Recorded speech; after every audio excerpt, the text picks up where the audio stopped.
Ya, pilihannya kan dua. Kita mau stagnan, kita mau berubah. Kan begitu. Sebenarnya kalau kita mau stagnan, kolonialisme juga menghasilkan.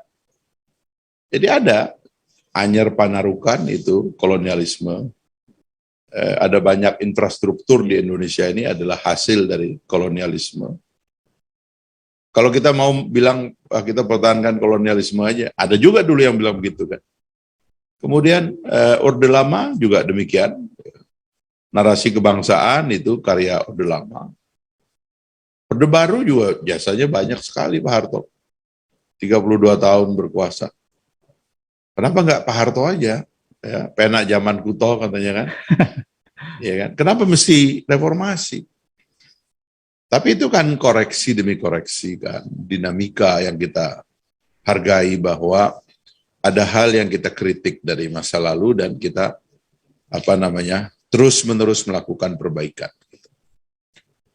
Nah, upaya perbaikan terus-menerus itulah yang sebenarnya difasilitasi oleh demokrasi. Itu sebabnya demokrasi itu tidak mengenal pandangan-pandangan absolut, ya, grand narrative, ya, narasi yang tunggal begitu. Yeah.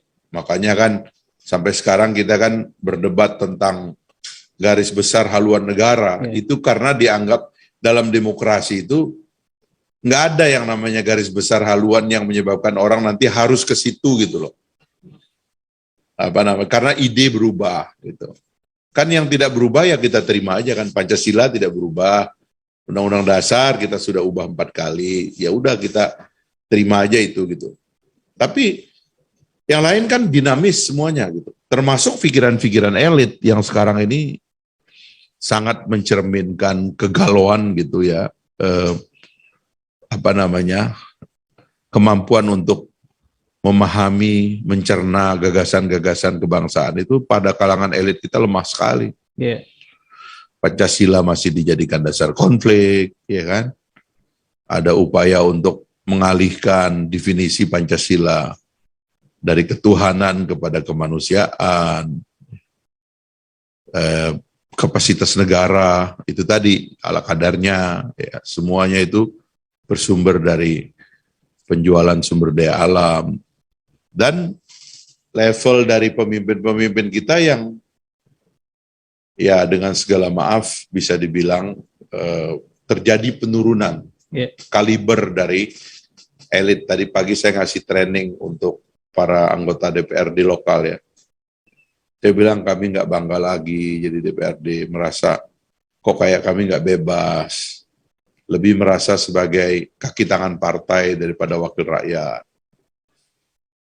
Ini semua perlu dilihat, dikritik kembali untuk perbaikan gitu. Makanya kalau lahir kekuatan baru itu normal dan natural itu. Dalam demokrasi, overhaul itu selalu ada. Selalu ada yang mati dan selalu ada yang hidup. Selalu ada yang mati, selalu ada yang lahir gitu. Begitu terus itu. Hidup itu ya begitu memang kan.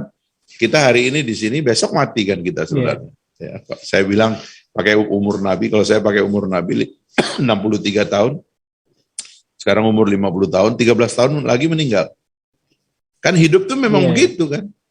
Nah makanya kalau ada pertanyaan, kenapa mesti kita bikin partai politik? Itu ikhtiar untuk memperbaiki keadaan. Karena keadaannya itu stagnan gitu, ya kan? Kalau nggak dibilang berhenti gitu.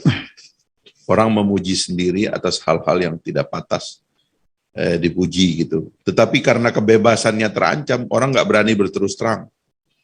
Gitu. Misalnya presiden mengatakan kita ngasih subsidi begitu banyak, ya kan?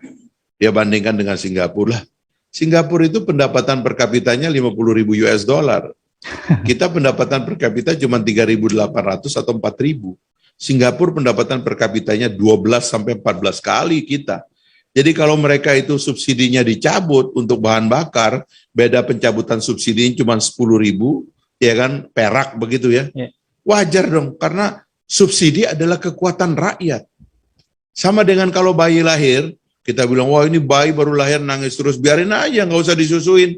Biar cepat dewasa katanya. Saya pengen bayi ini cepat dewasa. Mati itu bayi. Sama juga dengan rakyat. Sebelum kuatan itu dikasih subsidi.